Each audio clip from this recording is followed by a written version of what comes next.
Hello lovely ladies, welcome again to another session of our video series of double sword work. What I am going to show you in this series is how to work with the swords where there is one sword balanced and one sword free. And there's not quite as many moves in this position because the moves are pretty redundant with other positions that we do, and they look flashier in other positions. But we do have two movement dialects that we've standardized and are based in our ATS properties that will add a lot of nice juicy moves to this section. But what I want to do in this film is just speak to you about how this is organized.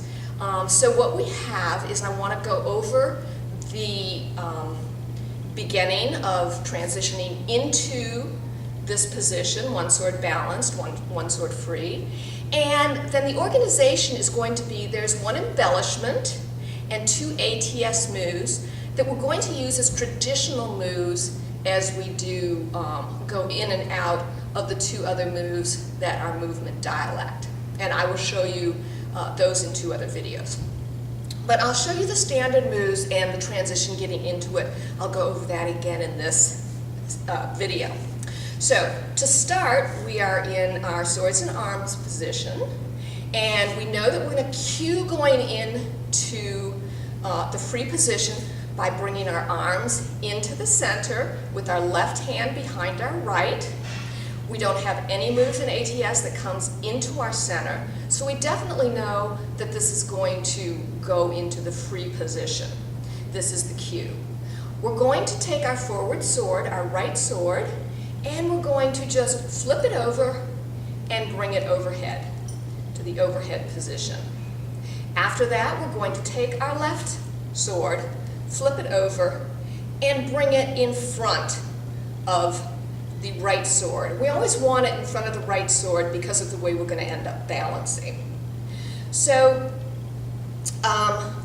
what I want you to do is I really want you to work in front of the mirror when you go into this overhead vertical position, because it's real easy to get sort of wonky, to get our swords sort of not quite exactly horizontal. It takes a lot of body memory to do that. So that's really one of the most important things, is just to make sure you get a good firm overhead vertical position.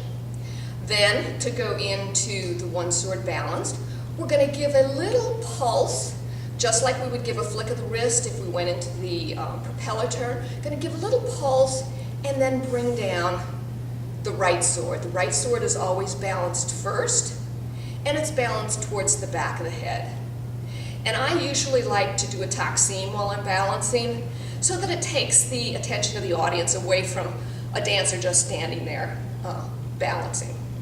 So once we have it balanced, we're going to take our right hand and we're going to put it on the dull side of the sword, and make sure it's on the dull side. We don't want any hands or fingers touching this. We want to maintain that illusion that it is sharp with these scimitars from there to the tip. So we want to make sure our hands are balanced here. Occasionally you may see a dancer who will hold on to the tip with her thumb and forefinger. I think Melody does this with certain moves because she has quite short arms. So that's okay too. It's okay to hold on to the tip. It's okay to hold on to the dull edge. Just don't, just maintain that illusion that it is sharp here. So to hold on to the dull edge, you can either, I sometimes just balance it between, on my fingertips, or you can take and you can pinch it between your fingertips and your thumb. So this is the transition of getting it into this position. Once we're in this position, we're going to do several moves that would be probably considered transitionary moves, weaving the two movement dialects moves together. And this would be, the first one is an embellishment that's simply called, I call it circling. And all you're going to do is take your arms and make a circular trajectory around the body. And you can do it going in one direction or going in the other direction.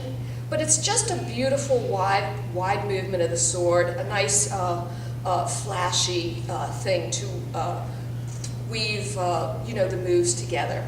One thing I want you to just notice is when my arms cross the torso and go downward, the blade faces downward. And when I come back up, the blade faces upward. Let me get a little bit further back so you can see this a little bit further. The blade is angling downward, and the blade angles up.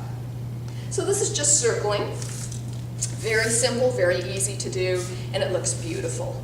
The other thing that we always do in ATS is simply our Taxim. See if I can get a little further back. You can just see it's just a nice dance. It's pulling the pieces together and dancing. And the third traditional move that we do, that we're modifying slightly, is going to be the body wave. And with the body wave, we're going to take a slight step back with our left foot. I don't think you can see it on film, but all I'm doing is just moving, I don't think I can get that on film, moving the left foot behind the right, just to increase the angle a little bit. Carolina does this a lot when she does the body wave, and it just gives a really nice, stronger performance angle for the torso. So when we go into the body wave, we're going to simply just step that foot back. Then as we do, we're going to do two undulations. One undulation, we're going to bring the sword, slice it down. The next undulation, we're going to slice the sword up. And if you notice when I'm doing the slicing, I'm slicing it with the dull edge of the sword, so that the dull edge slices down with an undulation, and the dull edge slices up with the undulation. So those are the three things that we usually use. You could also probably do a rib cage rotation. It's a little restricted with our arms over the head, but if that flows with your dance movement, just as the Taxim would flow, that's fine too. To get out of this move, we traditionally do this position with one balanced and one in free, and go from this position into the double balanced. So again, with the double balanced, you give a slight pulse, and I usually add a Taxim while I'm lowering it to my head. Get it stabilized from side to side, and then pinch it together as I turn around and get a really nice stabilization as I watch the other dancers, make sure we're all moving like a flock of birds. When I come around front, we all raise our arms, open into a nice horizontal position when we face the audience.